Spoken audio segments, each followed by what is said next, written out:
Thomas was the kind of man who didn't take breaks. While most people counted down the hours to clock out, he forgot clocks existed.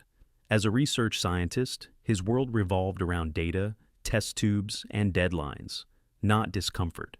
His lab coat was practically stitched to his skin, and the ache in his legs from standing all day, that had just become background noise. He was used to pushing through the pain, until something unusual demanded attention. It started as a small swelling on his big toe, harmless looking, barely noticeable. He brushed it off. Probably the shoes, he told himself. But as the days turned into weeks and the weeks into months, that small bump started to change. The swelling grew, slowly but steadily, like it had its own agenda. At first, it was painless. Then came the dull throb, still manageable, more annoying than alarming. Thomas limped through his routines, refusing to let it slow him down. He had grants to apply for, experiments to repeat, and no time to waste in waiting rooms. That's the irony of being brilliant in your field. You can unlock the mysteries of the universe and still ignore your own body screaming for help. But pain is patient and persistent. One morning, after barely sleeping through the night, Thomas couldn't put weight on his foot without wincing. That's when he finally made the call. The clinic smelled of antiseptic and old magazines. Enter Dr. Jack Mamum, a seasoned physician with a sharp eye and an even sharper instinct. When Thomas walked in, limping and pale, Jack didn't need a stethoscope to sense something was off. "So, what brings you in today?" Jack asked, scanning the patient chart. Thomas shrugged. "Just this toe.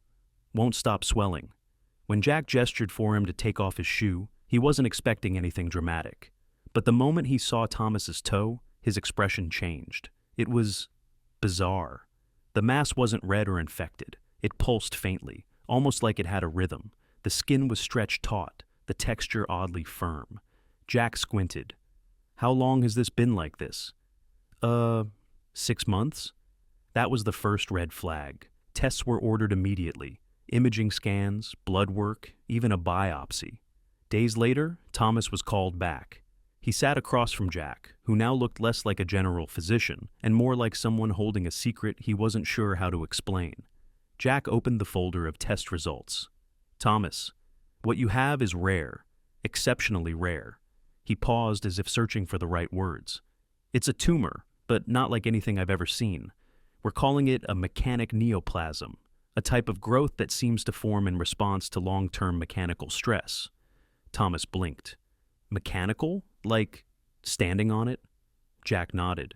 "Exactly. Your long hours standing, day in and day out. It's possible the constant pressure triggered cellular mutations. But what's even stranger, the tumor's structure. The cells seem adapted, like they've evolved to survive high pressure." For once, Thomas was speechless, a man of science, now becoming science himself. The tumor for now was benign, but Jack made it clear its rapid growth meant they couldn't wait. Surgery was the best course of action. Thomas agreed, though reluctantly. The idea of being wheeled into an operating room, helpless, was unsettling, but worse was the thought of letting it grow. In the days leading up to the operation, he found himself thinking, really thinking, for the first time in years. How many nights had he skipped dinner? How many birthdays had he missed under the excuse of just one more hour in the lab? His body had been signaling for help, but he'd been too busy chasing discoveries to notice. Now, the discovery was inside him. The morning of the surgery was quiet. No beeping monitors yet, just the sound of shoes on linoleum and the whispered conversations of nurses prepping the OR. Thomas laid on the table under bright surgical lights, staring up at the sterile ceiling. Dr. Mamum leaned in. "We'll take care of you." The procedure was delicate. The tumor, nestled against nerves and tissue, required surgical precision.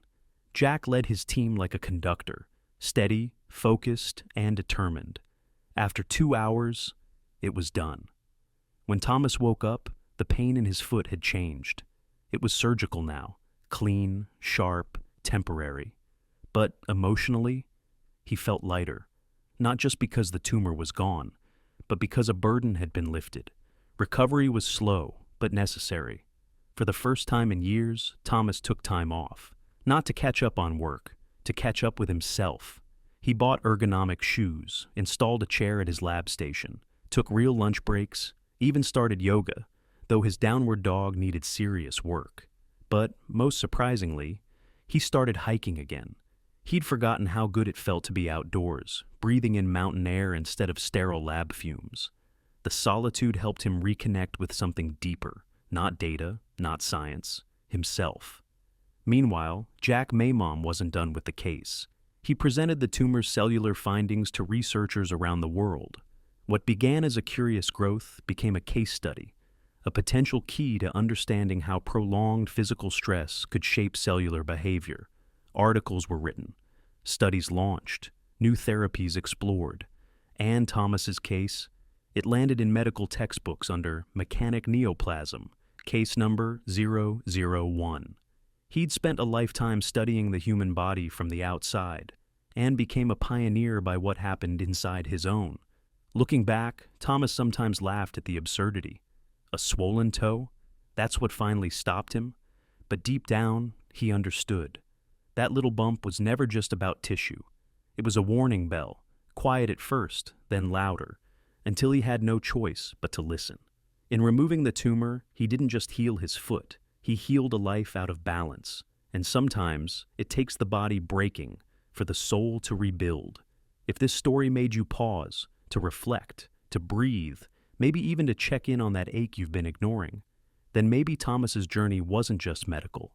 Maybe it's a reminder for all of us. Don't wait for the pain to scream. Listen when it whispers.